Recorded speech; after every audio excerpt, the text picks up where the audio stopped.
जरांगेंनी अंतरवाली सराटीत 29 ऑगस्टला निर्णायक आंदोलनाची घोषणा केली. त्याआधी सरकारच्या शिष्टमंडळाने जरांगे पाटलांची भेट घेऊन त्यांची मनधरणी करण्याचा प्रयत्न केला. यावरून ओबीसी नेते नवनाथ वाघमारेंनी जरांगे पाटील आणि राज्य सरकारविरोधात संताप व्यक्त केला. पाहूया. आज सरकारच्या शिष्टमंडळानं मनोज जरांगे पाटील यांची अंतरवली सराटी येथे भेट घेतली.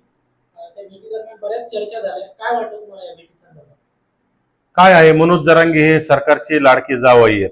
आता गेल्या अनेक दिवसांपासून छत्रपती संभाजीनगरमध्ये दाते पाटील उपोषणाला बसलेत. अक्षरशः छत्रपती संभाजीनगर मधून महसूल मंत्री राधाकृष्ण विखे पाटील येऊन गेले होते, परंतु दाते पाटलाच्या उपोषणाला त्यांनी भेट दिली नाही. परंतु मनोज जरांगे यांच्या उपोषणाला एवढं त्यांनी आग्रहानं राधाकृष्ण विखे पाटील असतील, प्रसाद लाड असतील, त्यामध्ये शंभूराज देसाई असतील, अनेक कोणी असेल, एवढं तात्काळ तिथं येऊन उपोषणाला भेट देऊन कुठेतरी जावयाचं मनधरणी करायची. आणि नक्कीच येणाऱ्या काळात माझ्या मते जावयाची जशी धोंड्याच्या महिन्यात बोलवून होती, जावयाची जशी दिवाळीला बोलवून होती, तशा प्रकारे आता नक्कीच सरकार जावयाची बोलवून केल्याशिवाय राहणार नाही. त्याच्यातून बी समाजाला त्याला काही मिळणार नाही. पण जावयाची नक्की मनोज जरांगे नावाच्या जावयाची बोलवून झाल्याशिवाय राहणार नाही. चर्चा झाली तरी मात्र जरांगे पाटील 29 तारखेच्या आंदोलनावर ठाम आहे. काय वाटतं? काय ते ठरवून असतं ना, आणखी एक दोन वेळा शिष्टमंडळ आलं पाहिजे. जरांगे उन्हात उपोषणाला बसले होते त्यावेळेस बी त्यांनी असाच हट्ट धरला होता. त्याच्या अगोदर सुद्धा शिष्टमंडळ येऊन त्यांना भेटून गेलं होतं. परंतु ज्यावेळी पुन्हा मग उपोषणाला बसल्याच्या नंतर दिवसभर बसले, दुपारी आलं शिष्टमंडळ, पुन्हा संध्याकाळी उपोषण सोडलं. जावयाला जे काय पाहिजे ते मिळाल्याशिवाय जावई उपोषण सोडणार नाहीत. आणि नक्कीच जावयाला पाहिजे ते मिळाल्याशिवाय राहणार नाही. समाजाला काही मिळणार नाही, परंतु जावयाला नेहमीप्रमाणे जे मिळत आलंय आणि येणाऱ्या काळात सुद्धा मिळत राहील त्याप्रमाणे जावयाचा हट्ट पुरवला की जावई उपोषण सोडल्याशिवाय राहणार नाही. जरांगे यांनी राज्यातील मराठा समाज बांधवांना 28 तारखेला अंतरवाली सराटीमध्ये तुमचं जे घराणं आहे ते घराणं घेऊन या असं आवाहन केलं. नक्कीच आता त्यांचा समाजाचा प्रश्न आहे. त्यांनी समाजाच्या प्रश्नावर लोकांना बोलवलं असेल तर त्या समाजाचे लोक तिथं जातील, ज्याचे प्रश्न असतील. परंतु सोडवता येणारे प्रश्न असले तर सोडवता येतील. आता उदाहरणार्थ जात पडताळणी समितीकडून कुणबी प्रमाणपत्र जे रद्द झालेत, हे कोणी काही केलं, मुख्यमंत्री जरी तिथे येऊन बसले, राज्याचे देशाचे पंतप्रधान जरी तिथे येऊन बसले, तर जात पडताळणी समितीवर कोणाचाही दबाव असत नाही. जात पडताळणी समितीच्या माध्यमातून जे कुणबी प्रमाणपत्र रद्द झाले ते पूर्ववत होणार नाहीत. आणि येणाऱ्या काळात जेवढे कुणबी प्रमाणपत्र काढलेत, माझी राज्यातील ओबीसी बांधवांना सुद्धा म्हणते, ज्या लोकांनी आपल्याला डाऊट आहे की बोगस मार्फत कुणबी प्रमाणपत्र काढलंय, ह्या लोकांची जात पडताळणी समितीकडे तक्रार करावी. आणि नक्कीच जात पडताळणी समितीकडे बोगस असणाऱ्या लोकांची कुणबी प्रमाणपत्र रद्द होतील आणि ज्यांच्या मूळ नोंदी आहेत ती राहतील. आणि मूळ नोंदीवालेच येणाऱ्या काळात दिसतील तुम्हाला.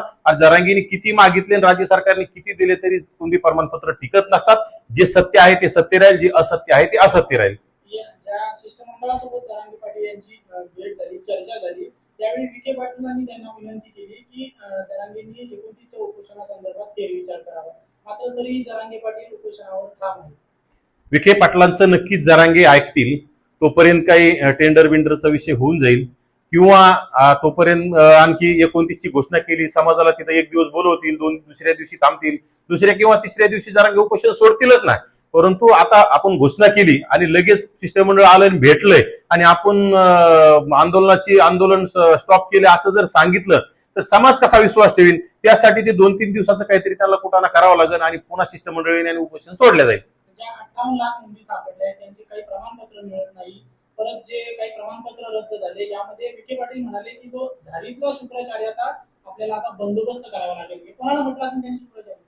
आता ते विखे पाटलांनाच विचारावं लागेल. परंतु विखे पाटलांनी कुठला झारीतला जरी शुक्राचार्य शोधला आणि झारीतल्या शुक्राचार्याला असं तुम्ही उभा जरी सुळावर जरी उभा केलं, परंतु जे बोगस नोंदी मार्फत कुणबी प्रमाणपत्र काढलेत, ज्याप्रमाणे छत्रपती संभाजीनगरच्या गोलटगाव जिल्हा परिषद गटामध्ये जे हनुमंतांचं यशवंता करून घेतलं होतं, तसे जर खोटे दस्तावेज बनून बोगस कुणबी नोंदी मार्फत काढलेले प्रमाणपत्र रद्दच होणार आहेत. तुम्ही झारीत शुक्राचार्य शोधला काय किंवा कोणी अन्य नारद मुनी शोधला काय, ते प्रमाणपत्र तुम्हाला पूर्वत होणार नाहीत. रद्द झालेले रद्दच राहतील. आणि राज्यामध्ये अनेक कुणबी प्रमाणपत्र येणाऱ्या काळात रद्द झालेले तुम्हाला पाहायला मिळतील. राज्यामध्ये ओबीसी समाजाने सुद्धा ठरवलंय, ज्या लोकांनी बोगस नोंदी मार्फत काढलेत त्यांना दाद मागायची, त्यांच्या विरोधात दाद मागायची न्यायालयात असेल किंवा जात पडताळणी समितीकडे, तिथं ते रद्द केल्याशिवाय ओबीसी सुद्धा स्वस्त बसणार नाही. तसंच या भेटीदरम्यान विखे पाटील म्हटले की जे प्रमाणपत्र रद्द होत आहे ते राजकीय कारणास्तव ते जात प्रमाणपत्र रद्द होत आहे. कुठला राहावा? आता हे फक्त जरांगे समोर बोलायचा विषय असतो. त्या विखे पाटलांना सुद्धा माहित आहे की राजकीय असो का कुठला असो, बोगस नोंदी मार्फत काढलेलं प्रमाणपत्र रद्द होणार आहे. मुख्यमंत्र्याला माहिती आहे, सगळ्याला माहिती आहे. जे अवैध आहे ते अवैधच राहणार, जे वैध आहे ते वैध ठरणार.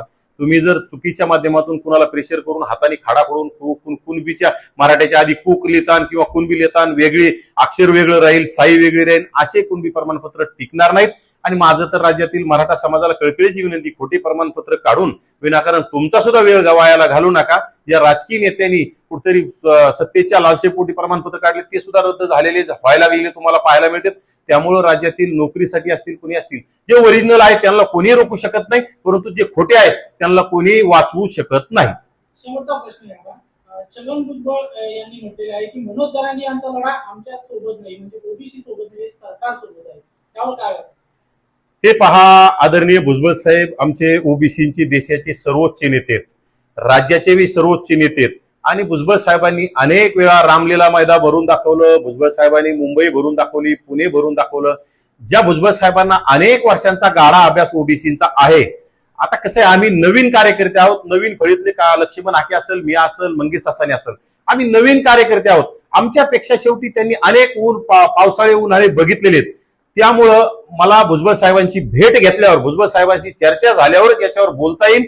परंतु राज्यामध्ये अनेक बोगस नोंदीमार्फत कुणबी प्रमाणपत्र वाटप झाले, ते रद्द होत आहेत. त्यानुसार भुजबळ साहेबांना विश्वास असेल की जे बोगस आहेत ते बोगसच ठरतील आणि जे वैध आहेत ते वैध ठरतील. त्यामुळे भुजबळ साहेब असं बोलले असू शकतात, परंतु नक्कीच मी उद्या किंवा परवा आदरणीय भुजबळ साहेबांची भेट घेऊन त्यांच्याशी चर्चा करणार आहे आणि त्यानंतर तुमच्याशी मी बोलू शकतो.